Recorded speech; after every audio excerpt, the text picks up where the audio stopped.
let's talk about getting uncomfortable in our miniature painting. Hey there, Philip here from Manning the Fort. No direct camera stuff today since I recently dug out from under 3 feet of snow from a recent storm and frankly don't feel up to it.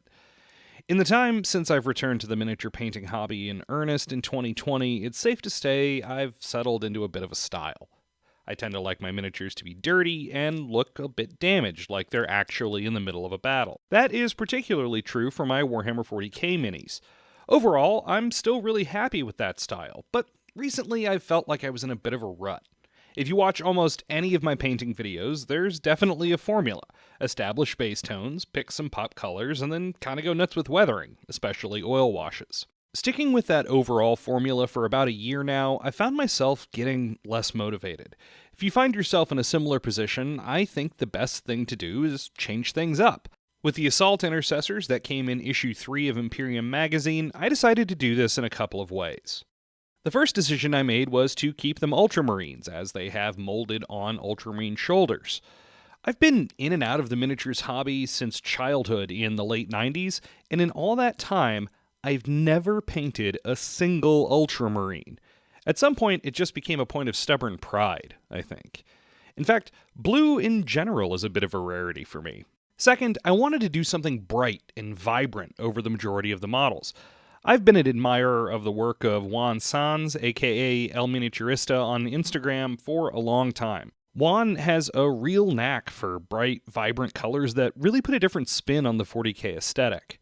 As it happens, he has a little mini tutorial on his Instagram that shows the basics of how he paints Ultramarines. This is mostly just for the blue, with the last picture essentially being draw the rest of the damn owl, but it's definitely good enough for my purposes.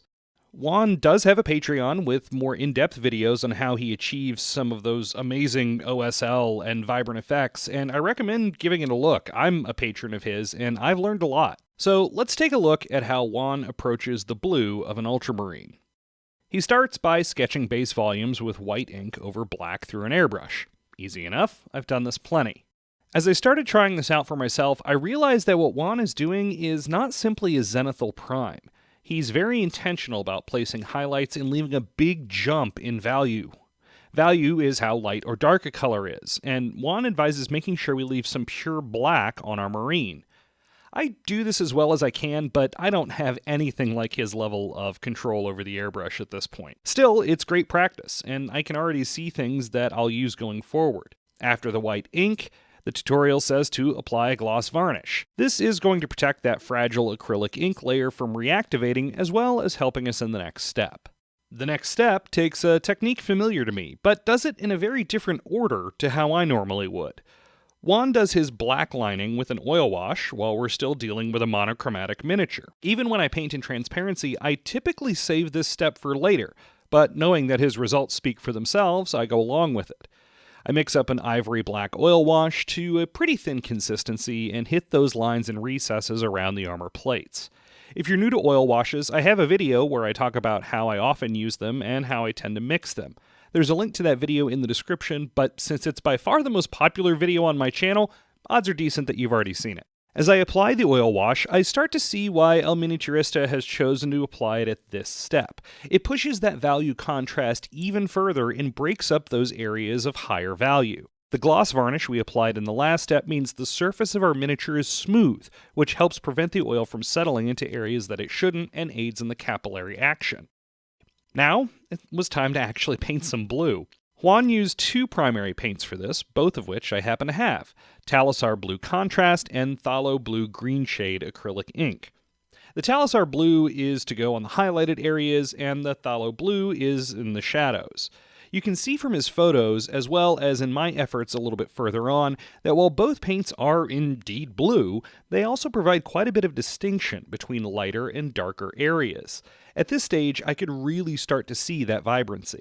From here, we get to where Juan gives us the draw the rest of the owl portion. His goal is to show us how he did the base blue, so we're left to our own devices going forward. I decided I still wanted a bit of an edge highlight in areas to really make that brighter blue pop. Highlighting blue can be a tricky proposition. If you add white to an existing blue, you often end up with something really obvious and stark when you go to highlight. There are a few ways to mitigate this. My personal favorite comes from the Living Encyclopedia of Miniature Painting, Vince Venturella. Vince advocates using a lighter color that isn't white, in particular something like ice yellow or sunny skin tone. I'm starting from a pretty bright point here, so I want to get even closer to white than those are. I ended up mixing some Pro Acryl Bright Ivory with the Talisar Blue I used for the brighter portions of the armor. I don't know that I've ever mixed a contrast with a traditional paint like this before, but I was pretty happy with the result. Bright Ivory has a tiny bit of yellow in it, so the edge highlighting is ever so slightly warm without turning green, which helps distinguish it from our very cool phthalo blue shadows. From there, it was time to draw the rest of the owl. I won't go into too many details, as these are meant to be rank-and-file troops, so I didn't go crazy with details. For the white shoulder icons, I used Pro Acryl Bright Neutral Gray, followed with thinned-down Bold Titanium White. I don't normally paint anything pure white except maybe some extreme highlights because that's not how we see them in the real world. But in this case, I'm intentionally going bolder and brighter and more vibrant than usual. With all that vibrancy though, I wanted to make sure I had some contrast, so the gun and chainsword casings got done in Pro Acryl Coal Black with a minimal edge highlight of bright neutral gray. For my metallics, I leaned on old reliable Vallejo metal color. The gold areas were a mix of VMC gold and copper with a little bit of yellow ink thrown in to really push that yellow hue. I followed that up with a controlled application of a burnt umber oil wash to pop the inner details a bit. I could have glazed in some browns like I would for non-metallic metal on the shoulder rims and things, and it definitely looks like that's what Juan did in his picture, but I was trying to keep this paint job relatively quick. The silver of the guns and chainsword were done with duraluminum. I think duraluminum is easily the most versatile metallic paint there is, and I've also done a video entirely about that. Link below. Then I did up the bases in my usual method, which is a mix of Pro Acryl texture paste, a Green Stuff World rolling pin, and some contrast paint. All in all, I think I ended up with some perfectly good tabletop standard ultramarines in a relatively short time period.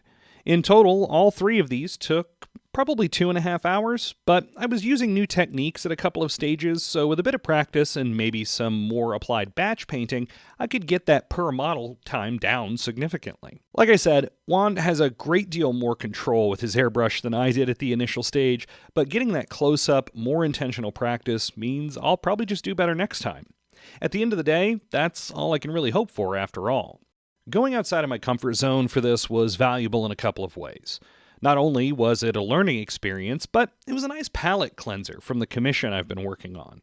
Even if you're just painting your own minis, doing an entire army can very easily turn into a slog. That's why I like to keep lots of little projects off to the side. There are plenty of times that I feel like painting, but I don't want to dive back into whatever long-term project I'm working on.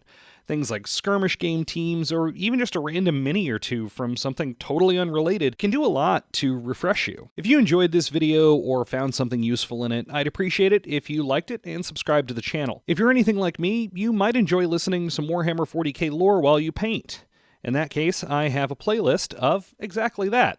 Or maybe you want to take a look at how I approached painting yellow on a previous Imperium magazine model. Both of those links should be on screen now. Until next time, remember, it's just paint, and thanks for watching.